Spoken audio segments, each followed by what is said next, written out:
Everyone, welcome back to my YouTube channel. तो आज की वीडियो में मैं कवर करने वाली हूँ कि आप यूटेट की प्रिपरेशन को कैसे कर सकते हैं, क्योंकि इससे रिगार्डिंग भी मेरे पास बहुत ज़्यादा कमेंट आ रहे हैं। क्योंकि यूटेट के एग्ज़ाम के लिए 1 मंथ शेष रह गया है, उसमें आप क्या क्या चीज़ें फॉलो कर सकते हो ताकि आपका यूटेट फर्स्ट अटैम्प्ट में क्वालिफाई हो जाए। तो देख लेते हैं 1 बाय 1 आपको क्या क्या चीज़ें फॉलो करनी है। मैं अलग अलग सब्जेक्ट का अलग अलग बताऊंगी कि आपको किस सब्जेक्ट में क्या क्या चीज़ें फॉलो करनी है ताकि आप 25+ ईजीली 1 सब्जेक्ट में स्कोर कर सको। क्योंकि आपको पता ही होगा, आपने ये चीज़ तो देख ही ली होगी कि जो सब्जेक्ट है वो 30 मार्क्स का आपको देखने को मिलता है प्रत्येक सब्जेक्ट, टोटल आपका 150 का होता है। तो सारी चीज़ें बताऊंगी, इसीलिए वीडियो को लास्ट तक ज़रूर देखिएगा। चैनल पर नए हैं तो चैनल को सब्सक्राइब ज़रूर कीजिएगा। देखिए, मैंने लिख दिया है यूटेट की तैयारी आपको कैसे करनी है। अगर अभी तक भी आपने कुछ नहीं पढ़ा है तो 1 मंथ भी इनफ है, आराम से आप क्वालिफाई कर सकते हैं। मैंने 7 डेज़ में किया हुआ है, तो इसमें कोई बड़ी बात नहीं है कि आप नहीं कर सकते हैं। यूट्यूबर्स आपको डरा भी सकते हैं कि बहुत ज़्यादा वार्ड सिलेबस है, मेरा कोर्स ले लीजिए, ये कर लीजिए, वो कर लीजिए। क्योंकि बच्चे लास्ट टाइम में हाइपर हो जाते हैं, वो सोचते हैं कि अगर हम कोर्स बाय कर लेंगे तो हमारी स्टडी ईजीली हो जाएगी। कोर्स में भी बहुत सारी चीज़ें होती हैं पढ़नी आपको, या वो आपको पढ़कर नहीं दे देंगे कि हाँ उन्होंने पढ़कर आपको सारा आपके माइंड में सेव कर दिया और आपका हो गया। कोर्स भी अगर बाय करना है तो ये भी चीज़ आपको ध्यान रखनी है कि आपको पढ़ना क्या है। तो ये चीज़ें आपको ध्यान रखनी है। तो देख लेते हैं। देखिए, सबसे पहले बात करते हैं एग्ज़ाम कब है। 27 सितंबर, यानी कि 27 सितंबर को आपका एग्ज़ाम है। और अब आपके पास 1 मंथ शेष बचा है। आज है 27 अगस्त। आप खुद देख सकते हैं आपके पास 1 मंथ यानी 30 डेज शेष हैं। अब इन सब में, इन डेज़ में आप क्या रणनीति अपना सकते हैं ताकि आपका यूटेट क्वालिफाई हो जाए। तो देख लेते हैं। 30 डेज़ लेकर चलूँगी मैं, 30 डेज़ के अकॉर्डिंग ही आपको बताऊँगी। और 30 डेज़ बहुत ज़्यादा है, मैं आपको सही बताऊँ तो एक यूटेट एग्ज़ाम को क्वालिफाई करने के लिए, चाहे यूटेट हो, सीटेट हो, यूपीटेट हो, ईजीली आप 1 मंथ में क्वालिफाई कर सकते हैं। बस स्ट्रैटेजी अपनानी है, स्मार्ट स्टडी करनी है। क्लियर है। तो देखिए, सबसे पहले कोई भी एग्ज़ाम हो आपको क्या करना होता है, प्रीवियस ईयर्स निकालने होते हैं, उनको देखना होता है। उन्हीं से आपको पता चल जाता है इंपॉर्टेंट टॉपिक कौन कौन से होते हैं। वहाँ से आपको देखिए 2 चीज़ हो जाती है, तो आपके प्रीवियस ईयर्स भी हो जाते हैं, प्रीवियस ईयर्स के जितने भी क्वेश्चन हो सकते हैं। अब आप देखिए 5 सब्जेक्ट, यानी एक सब्जेक्ट में आपके 30 क्वेश्चन देखने को मिलते हैं। अगर आप 5 सब्जेक्ट करेंगे, एक पेपर में आपको 150 क्वेश्चन देखने को मिल जाएंगे। अगर आप 5 सेट करते हैं तो कितने हो जाएंगे, 750 क्वेश्चन तो आपके यही हो रहे हैं। क्लियर है। तो ये चीज़ भी आप देख सकते हैं, 750 क्वेश्चंस आप प्रीवियस ईयर से ही अटैम्प्ट कर रहे हैं। उससे आपको 2 चीज़ और मिल रही है। एक तो आपके इंपॉर्टेंट टॉपिक्स पता चल रहे हैं, क्योंकि लास्ट टाइम में ये चीज़ बहुत ज़्यादा इंपॉर्टेंट है कि आप इंपॉर्टेंट टॉपिक निकालें और बस उन्हें कर लीजिए, उन्हीं से कॉन्सेप्ट क्लियर हो जाएंगे। फिर आपको क्या करना है, प्रैक्टिस करनी है। जितनी ज़्यादा प्रैक्टिस करोगे उतनी ज़्यादा चीज़ें क्लियर होंगी आपकी। क्लियर है। सेकंड, देखिए मैंने लिख दिया है मोस्ट इंपॉर्टेंट टॉपिक आपको कहाँ से पता चलेंगे, प्रीवियस ईयर से। या अगर आपको प्रीवियस ईयर्स नहीं करने हैं, वैसे प्रीवियस ईयर्स बहुत ज़्यादा ज़रूरी है, मैं तो यही कहूँगी आप उन्हें करिए। लेकिन अगर आप बाई चांस प्रीवियस ईयर्स पहले नहीं उठाना चाहते हो तो आप क्या उठा सकते हो, मैराथन उठा सकते हो। किसी भी यूट्यूब से जाकर मैराथन कर लीजिएगा अलग अलग सब्जेक्ट की, वहाँ से अपने शॉर्ट नोट्स बना लीजिएगा और वहीं से आपको इम्पोर्टेंट टॉपिक भी पता चल जाएंगे। 2 चीज़ आप कर सकते हो, PYQ कर सकते हो एंड प्लस अपनी मैराथन को कंप्लीट कर सकते हो। आप मैराथन कोई सी भी देख लीजिएगा, जाकर सब्जेक्ट वाइज डालिएगा और डालकर देख लीजिएगा। और इसमें ऐसा कुछ नहीं है कि यूटेट का कंटेंट अलग है, सीटेट का अलग है, यूपीटेट का अलग है, ऐसा कुछ नहीं है। आप जाकर देख सकते हैं, सेम छपा हुआ है सीटेट का सिलेबस। लेकिन ये चीज़ मैं कहूँगी कि यूटेट में कंटेंट ज़्यादा देखने को मिलता है, पैडागोजी का कम रोल होता है। पैडागोजी अगर देखिए सीटेट में आपकी 15 मार्क्स की पूछी जाती है, तो यूटेट में आपको 9 से 10 क्वेश्चन देखने को मिलते हैं एक सब्जेक्ट। क्लियर है। ये छोटी सी चीज़ है यूटेट और सीटेट के कंपैरिजन, बाकी आपकी सारी चीज़ें सेम है। मैराथन से देखिए आपके तीनों काम हो जाएंगे अगर आप मैराथन को फॉलो करते हो। इंपॉर्टेंट टॉपिक्स वहाँ से निकल जाएंगे, आपके क्वेश्चंस हो जाएंगे एंड थर्ड पॉइंट इज़ आपके शॉर्ट नोट्स भी वहाँ से बन जाएंगे। तो देखिए, ये 3 चीज़ मैंने आपको इम्पोर्टेंट बता दी जो मेन है, आप कर सकते हैं। अब मैं शुरू से बिल्कुल स्टार्ट करती हूँ। जो बच्चे बिल्कुल नए हैं, न्यू स्टार्ट करना चाहते हैं, बिल्कुल स्टार्टिंग से, जिन्हें अभी तक ये भी नहीं पता इसमें सब्जेक्ट कितने हैं, कहाँ से क्या पढ़ना है, तो सारी चीज़ें बताती हूँ डिटेल में। देखिए यूटेट के 2 पेपर होते हैं, जिसने दोनों भरे हैं वो दोनों के लिए देख सकता है, जिसने एक भरा है वो एक के लिए भी देख सकता है। पहले मैं आपको बता दूं, फर्स्ट पेपर में आपके 5 सब्जेक्ट देखने को मिलते हैं, जो कि आपका प्रत्येक सब्जेक्ट 30 मार्क्स का होता है और टोटल मार्क्स इसमें 150 होती हैं। सेकंड भी ऐसा ही होता है। सेकंड में क्या होता है, CDP 2 लैंग्वेज होती है फर्स्ट वाले की तरह, बस एक 4 सब्जेक्ट आपका चेंज हो जाता है। अगर आपका बैकग्राउंड BSc है, साइंस मैथ से है या बायो से है, तो भी आपको क्या लेना है, तो आपको लेना है मैथ एंड साइंस। और अगर आपका बैकग्राउंड कॉमर्स है तो आप ले सकते हैं SST। क्लियर है? तो ये छोटी सी चीज़ है। अगर आर्ट बैकग्राउंड, कॉमर्स बैकग्राउंड है तो SST ले सकते हैं। तो ये सारी चीज़ें तो आपने भर दी होंगी। टोटल जो पेपर होता है ये 150 मार्क्स का होता है। और इसके अंदर कोई नेगेटिव मार्किंग है तो बिल्कुल भी नहीं, इसके अंदर नो नेगेटिव मार्किंग है। तो इसीलिए आपको 150 के 150 क्वेश्चंस वहाँ पर अटैम्प्ट करने हैं। एग्जाम कितने हावर्स का होता है, 2.5 घंटे का। एक एग्जाम 2.5 घंटे का होता है और एक दिन में ही दोनों पेपर करवा लिए जाते हैं।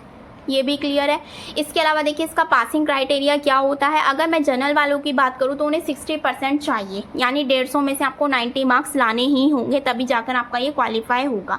अगर मैं बात करूँ OBC की, तो OBC को यहाँ पर 75 मार्क्स चाहिए होते हैं, 50% पर उनका पासिंग क्राइटेरिया होता है। अगर बात करूँ SC ST की, तो उन्हें 40% चाहिए होता है, यानी कि 60 मार्क्स चाहिए उन्हें क्वालिफाई होने के लिए। इसमें CTET से थोड़ा ज़्यादा बेनिफिट आपको देखने को मिल जाता है OBC SC ST वालों को।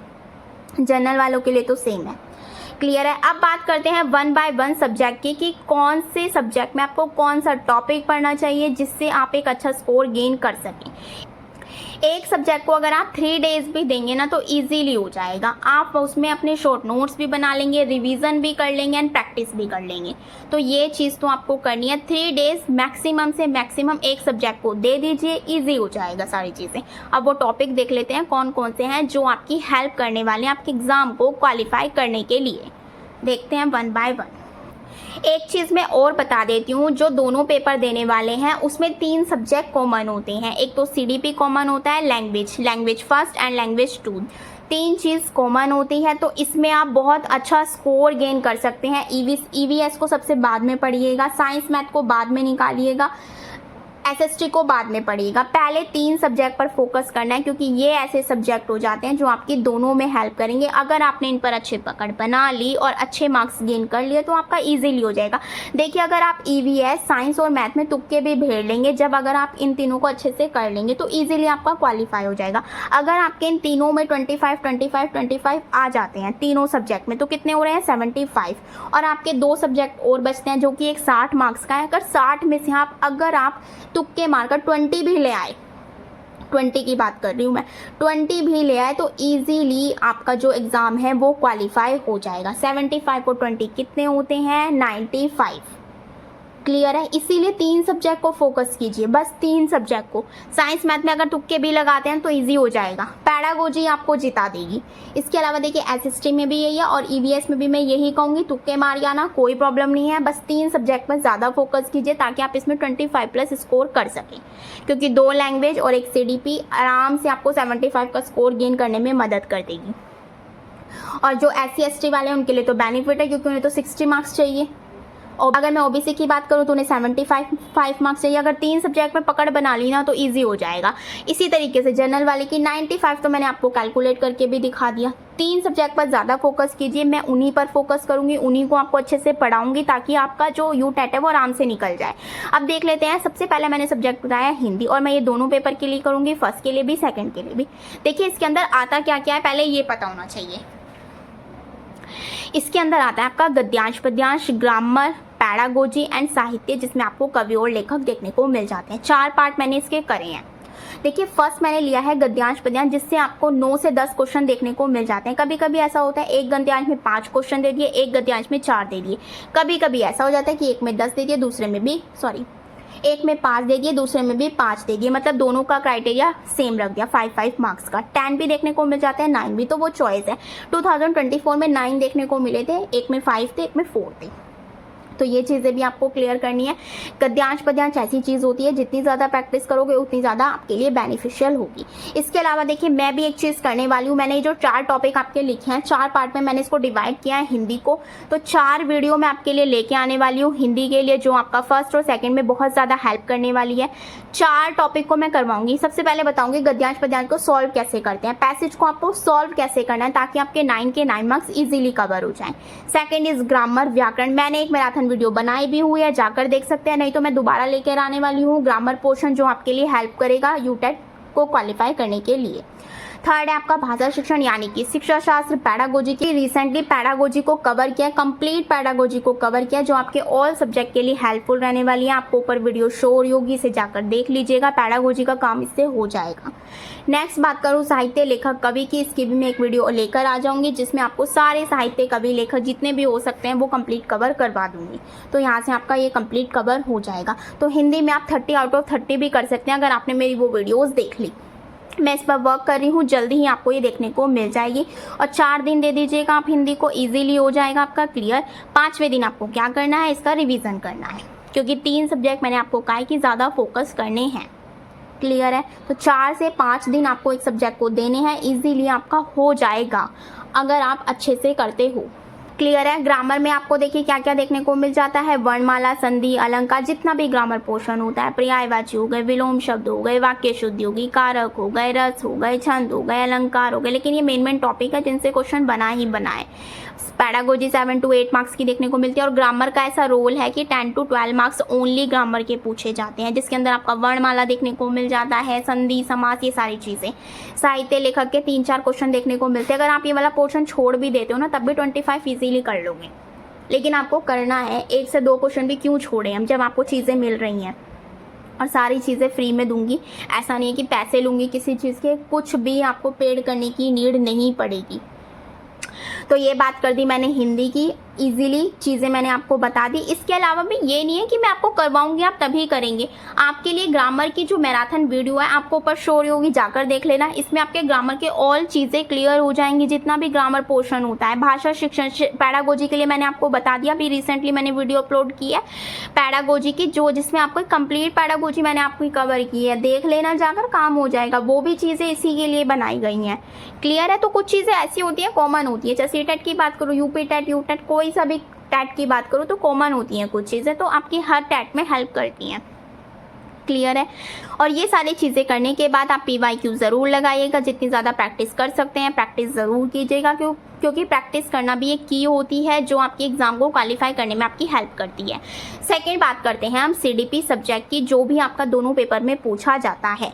इंपॉर्टेंट टॉपिक्स देख लेते हैं, इसमें आपको कौन कौन से इंपॉर्टेंट टॉपिक्स करने हैं ताकि आप 28+ स्कोर कर सकें। मेरे पढ़ाए हुए कंटेंट से बच्चों ने 28+ स्कोर किया है। आप ये कमेंट देख सकते हैं, ऊपर आपको शो हो रहा होगा। इस बच्चे ने खुद मुझे कमेंट करके कहा है कि मैम आपके पढ़ाए हुए में से मेरे 28+ मार्क्स मैंने स्कोर कराए। आप खुद देख सकते हैं कमेंट। तो प्लीज़ आप जो चीज़ें मैं आपको पढ़ाती हूँ उस पर फोकस किया कीजिए। क्लियर है। तो यहाँ पर देखिए इंपॉर्टेंट टॉपिक देख लेते हैं CDP के। और ये नहीं सोचना कि मैम ये तो बहुत सारे हैं, मैम हम कैसे करेंगे, ये सारी चीज़ें उसका भी मैं आपको सॉल्यूशन दूंगी। पहले इंपॉर्टेंट टॉपिक देख लेते हैं। फर्स्ट है आपका हार्वर्ड गार्डनर यानी बहुबुद्धि का सिद्धांत, जिन्होंने 8 प्रकार की बुद्धि के बारे में बताया है। सेकेंड है आपका concept of development, growth and development principles आ जाते हैं, सेफेलोकोडल, प्रॉक्सोमोडिस्टल, ये दोनों चीज़ें आपको देखने को मिलती हैं। सिद्धांत की बात करूँ तो जितने भी सिद्धांत हैं, gene पियाजे, कॉल्बर, Vygotsky, Thorndike, Noam Chomsky, Skinner, Vygotsky, पावला, मनोसामाजिक विश्लेषण सिद्धांत, ब्लूम टैक्सोनॉमी, जितने भी हैं सारे करने हैं। मूल्यांकन, आकलन करना है। Assessment for learning, assessment of learning, assessment as learning क्या होता है, फॉर्मेटिव समेटिव क्या होता है, CC क्या होता है, फुल फॉर्म पूछ ली जाती है। नेक्स्ट है आपका समावेशी शिक्षा, अधिगम क्षमता, मोस्ट इंपॉर्टेंट टॉपिक है। ADHD की फुल फॉर्म आ जाती है। संज्ञान एवं संवेग क्या होता है, पावलाव, मनोसामाजिक सिद्धांत, अधिगम, अभिप्रेरणा, मैस्लो का सिद्धांत क्या होता है। इसके अलावा ब्लूम टैक्सोनॉमी। इसके अलावा कुछ इंपॉर्टेंट पॉलिसीज हैं वो भी आपको करनी है। NEP 2020, NCF 2005, RT 2009, RPWD act 2016। तो ये सारे टॉपिक अगर आप CDP में कर लेते हैं तो 28+ मार्क्स आपके कहीं नहीं गए। 2-3 क्वेश्चन मैं इसलिए कम कर देती हूँ कि कभी कभी ऐसा हो जाता है पढ़ने में थोड़ी बहुत प्रॉब्लम हो जाती है, तो हो जाते हैं गलत, वरना नहीं तो 30 मार्क्स आप इजीली स्कोर कर सकते हो जो ये टॉपिक मैंने लिए हैं। अभी आपको कवर कहाँ से करने हैं, ऊपर वीडियो शो हो रही है, एक एक टॉपिक मैंने इसके अंदर कवर करवाया हुआ है। ये सारे टॉपिक्स जो हैं देखिए आपको मैंने यहाँ पर बिल्कुल सीरियल वाइज दिखा दिए, एक एक टॉपिक आपको इस वीडियो में मिल जाएगा जो ये आपको ऊपर शो हो रही है। सारी चीज़ें मैंने कवर करवाई हैं, बस जाकर देख लेना। 2 आवर्स की ये वीडियो है। अगर आप इसे 2 गुना स्पीड पर देखेंगे तो 1 आवर में कंप्लीट हो जाएगी। अगर आप इसके नोट्स बनाते हैं तो 1.5 आवर में पूरी हो जाएगी। तो ज़्यादा टाइम नहीं लिया गया है। ये सारी चीज़ें आपको 2 घंटे में मिल रही है और इससे ज़्यादा क्या ही लोगे बच्चे। तो इससे ज़्यादा और क्या ही करूँगी मैं आपके लिए। ये सारे टॉपिक मैंने आपको 2 आवर की वीडियो में दे दिए और ख़ुद से सारी चीज़ों को मैंने लिखा है। और अगर आपको इसकी PDF चाहिए तो वो पेड होगी, लेकिन मैं कहूँगी उसकी बिल्कुल आपको नीड नहीं है, आप खुद से बनाइए चीज़ें। लेकिन अगर किसी को ज़्यादा ही PDF पढ़ने की नीड है तो वो बाय कर सकता है, जिसका चार्जेस मैंने 29 रुपीज़ रखा है, ओनली 29 रुपीज़, जिसे सब अफोर्ड कर सकते हैं। ऐसी कोई बड़ी प्राइस नहीं रखी है। प्राइस भी मैंने इसलिए रखा है क्योंकि कुछ बच्चे ना दूसरों की मेहनत को बिल्कुल भी ये नहीं सोचते हैं कि इसने लिखने में मेहनत की है, बस आकर बेकार कमेंट करने हैं कि ये चीज़ हो रही है, ये चीज़ हो रही है। बहुत सारे बच्चे मैंने ऐसे देखे हैं टीचर्स की रेस्पेक्ट नहीं करते हैं, तो इसीलिए मैंने इसका प्राइस रखा है 29 रुपीज़। जो जिसे ज़्यादा ही ज़रूरत है वो बाय कर सकता है, वरना बिल्कुल नीड नहीं है। आप वीडियो से ही अपने नोट्स बना सकते हैं। क्लियर है? तो इस वीडियो को ज़रूर जाकर देख लीजिएगा, आपका काम कंप्लीट हो जाएगा। तो CDP और हिंदी 2 की बात मैंने कर दी और 2 पेपर की बात चल रही है ये, यानी आपका जो फर्स्ट पेपर है उसमें अगर आपने ये सारी चीज़ें कर ली तो 25 मार्क्स इजीली आ जाएंगे। और अगर आपने CDP को अच्छे से देख लिया, पढ़ लिया, जो भी चीज़ें मैंने आपको कराई हुई हैं, 30 मार्क्स कहीं नहीं गए। 1-2 नंबर अगर चलो कट भी गया तो 28 तो ईजिली आ जाएंगे। और मैंने आपको 25 ही बोला था पहले, लेकिन 28 का आपको रखना है टारगेट CDP का। क्लियर है? तो ये वीडियो ज़रूर देखिएगा, आपकी हेल्प हो जाएगी। नेक्स्ट बात करते हैं अपनी सेकंड लैंग्वेज की, जो भी आपकी दोनों में कॉमन रहेगी। नेक्स्ट सब्जेक्ट है आपका इंग्लिश। अगर इंग्लिश लिया हुआ है तो पहले उसके लिए बता देती हूँ, फिर संस्कृत के लिए भी मैं आपको एक बार डिफाइन कर दूंगी क्या पढ़ना है। इंग्लिश में भी सेम चीज़ है। देखिए लैंग्वेज की बात करूँ, तीनों की ही सेम चीज़ है, चाहे संस्कृत हो, इंग्लिश हो या हिंदी हो। इंग्लिश में भी सेम चीज़ है। पैसेज देखने को मिल जाता है 10 मार्क्स का। इसमें टोटल 10 ही देखने को मिलता है। 5 एक पैसेज से, सेकेंड पैसेज से भी 5 question. Second thing is grammar, 12 to 13 marks इससे देखने को मिल जाते हैं। ग्रामर के कुछ जो इंपॉर्टेंट टॉपिक्स हैं वो मैंने लिख दिए हैं जिनसे क्वेश्चन पूछे गए हैं, जैसे कि आइडम्स एंड फेराज हो गए, alternative sentence, incorrect spelling, correct spelling, noun, pronoun, adjective, indirect, direct indirect होते हैं, आर्टिकल्स, एक्टिव पैसिव। तो ये इंपॉर्टेंट टॉपिक्स मैंने लिख दिए हैं यहाँ पर, इन्हें आप फॉलो कर सकते हो। बाकी ग्रामर में देखिए कुछ भी आ सकता है, ग्रामर का कंप्लीट पोर्शन इसके अंदर आपको देखने को मिलता है। नेक्स्ट मैं बात करूँ पैडागोजी की, तो वही 7 से 8 क्वेश्चन आपको उसके देखने को मिल जाते हैं। क्लियर है? तो ये सारी चीज़ें आपको इसके अंदर फॉलो करनी है। क्लियर हो गया? इसके अलावा देखिए अगर मैं बात करूं संस्कृत की, जिसके पास भी संस्कृत लैंग्वेज होगी वो क्या कर सकता है, तो जो चीज़ मैंने आपको हिंदी के लिए बताई है, गद्यांश पद्यांश, सेम चीज़ आपको संस्कृत में देखने को मिलेगी 9 मार्क्स की, तो आपको वो फॉलो करनी है। ग्रामर पोर्शन आता है संस्कृत का, जितना भी ग्रामर पोर्शन है, माहेश्वरी सूत्र हो गए आपके, लट लकार हो गए, लोट लकार हो गए, जितने रूप हैं, सारी चीज़ें आपको उसके अंदर देखने को मिलेगी। तो ग्रामर पोर्शन हो गया। सेम पैडागोजी देखने को मिल जाती है, साहित्य भी देखने को मिलता है आपका संस्कृत में। तो जो चीज़ें मैंने हिंदी में लिखी है सेम आपकी संस्कृत में भी अप्लाई होती हैं। तो सारी चीज़ें वही हैं, कुछ अलग नहीं है, इसलिए मैंने अलग से नहीं लिखा है। क्लियर हो गया? तो सेम चीज़ें हैं। अगर मैं आपको हिंदी पढ़ाऊंगी तो उसी से आपकी काफ़ी हद तक संस्कृत की भी हेल्प हो जाएगी। क्लियर है? अब अपना नेक्स्ट सब्जेक्ट देख लेते हैं, मैथ। देखिए जिसके पास साइंस और मैथ है, और फर्स्ट वाले में तो मैथ कंपलसरी है ही आप सभी के लिए, जिसके पास मैथ है तो वो दोनों के लिए बताऊंगी, पेपर फर्स्ट के लिए भी, पेपर सेकंड के लिए भी, दोनों को एक ही चीज़ें फॉलो करनी है। तो देख लेते हैं आप मैथ का पोर्शन। मैथ में भी इजीली आप 20+ स्कोर कर सकते हो। ये मैंने इंपॉर्टेंट टॉपिक्स लिख दिए हैं जिनसे क्वेश्चन हर बार देखने को मिला है। पहला है आपका नंबर सिस्टम। इसके अंदर क्या देते हैं, नेचुरल नंबर, रियल नंबर, जो भी चीज़ें होती हैं इसके अंदर वो देखने को मिल जाती हैं। इसके अलावा LCM HCF हो जाता है, average, ratio, percentage, fraction, simplification, measurement, time and work, simple interest, compound interest and mensuration, 2D 3D पूरा देखने को, कंप्लीट देखने को मिलेगा आपको इसके अंदर। ज्योमेट्री, त्रिभुज हो गया, वृत्त हो गया, जितनी भी चीज़ें हैं, mean, mode, median, cube, cuboid, solid shape जिसे कहते हैं, बेलन, शंकु, जो भी चीज़ें इसके अंदर हैं वो सारी पूछी जाती है। डीआई पूछा जाता है, डेटा इंटरप्रिटेशन। डीआई इसके अंदर आपको देखने को मिलता है, बाइनरी संख्याएं देखने को मिलती हैं, काउंटिंग ऑफ फिगर भी आ जाता है, पैडागोजी मिलती है आपको मैथ में देखने के लिए। अब मैं ये बिल्कुल नहीं कहूँगी, एक तो ये चीज़ है कि जिसका मैथ स्ट्रॉन्ग है वो तो ये सारे स्टेप्स फॉलो करेगा, मतलब सारे टॉपिक्स को कर लेगा ईजीली। लेकिन जिसका मैथ स्ट्रॉन्ग नहीं है वो क्या कर सकता है, वो कर सकता है पैडागोजी। सबसे पहले तो आपको पैडागोजी कर लेनी है, और क्या करना है आपको, प्रीवियस ईयर्स के जो पेपर्स होते हैं उनके जो क्वेश्चन होते हैं उसमें फॉर्मूले होते हैं, वो फॉर्मूले आपको कॉपी में नोट डाउन करने हैं, उनके नोट्स बना लेने हैं, उसको बार बार रिवाइज करना है कि किस में कौन सा फॉर्मूला लग सकता है। जैसे वृत्त का हो गया, त्रिभुज का हो गया, एंड शंकु, बेलन, ये सारी चीज़ें हो गई, इनको आपको एक कॉपी में नोट डाउन करना है। और प्लस आपको प्रैक्टिस कर लेनी है कुछ मेन टॉपिक की, लाइक एलसीएम, एचसीएफ ईजी होता है, ईजीली आप कर सकते हो। रेशो कर सकते हो, रेशो में क्या पूछा जाएगा ज़्यादा से ज़्यादा, उच्च भिन्न, निम्न भिन्न, बड़ी भिन्न कौन सी है, छोटी भिन्न कौन सी है, ये सारी चीज़ें तो रेशो आप कर सकते हो। फ्रैक्शन कर सकते हो, फ्रैक्शन में क्या होगा, ऊपर नीचे दे देगा, बस काटना होगा, इजीली कर सकते हो आप उसे। सिंप्लीफिकेशन करते हो, सिंप्लीफिकेशन में क्या आ जाएगा, ऐसे करके जोड़ना आता है, उसकी ट्रिक आती है, वो आप उससे देख लेना, यूट्यूब से आपको मिल जाएगी, तो ईजिली आप कर सकते हो। तो ये कुछ मेन टॉपिक आप इजीली कर सकते हो, ताकि आपका जो मैथ में ज़्यादा में तो 15+ हो जाए, जिनका मैथ वीक है, लेकिन जिनका स्ट्रॉन्ग है वो इजीली 20+ स्कोर कर सकते हैं। तो ये हो गया आपका मैथ का पोर्शन। क्लियर है, सारी चीज़ें आपको मेरे चैनल पर देखने को मिल जाएगी। कंटेंट आपको सारा टेलीग्राम पर पड़ा हुआ है, मिल जाएगा, जाकर ज्वाइन कर लेना, सारा कंटेंट वहाँ पर है। नहीं मिलता है ना, मुझे कमेंट कर देना वहीं पर नीचे की साइड, तो मैं आपको वो सारा प्रोवाइड करवा दूँगी, पिन कर दूँगी। क्लियर है। अब बात कर लेते हैं साइंस और एसएसटी एंड ईवीएस की। तीन सब्जेक्ट रह गए हैं आपके, वो भी देख लेते हैं। जैसा कि मैंने अभी आपको बताया था कि आपको 2 लैंग्वेज और सीडीपी पे फोकस करना है, इन तीनों पर ज़्यादा फोकस करना है, इसलिए मैंने ईवीएस, साइंस और एसएसटी को इतना ज़्यादा नहीं लिया है, क्योंकि आपके पास 30 डेज़ है, उसी में आपको अपनी तैयारी को कंप्लीट करना है। ईवीएस में आप क्या कर सकते हो, पीवाईक्यू ज़्यादा से ज़्यादा प्रैक्टिस कर सकते हो। एक आपको ये पता होना चाहिए एनवायरनमेंट डेज कब मनाया जाता है, एंड उसकी थीम पता होना चाहिए, इससे रिलेटेड क्वेश्चन बनना ही बनना है।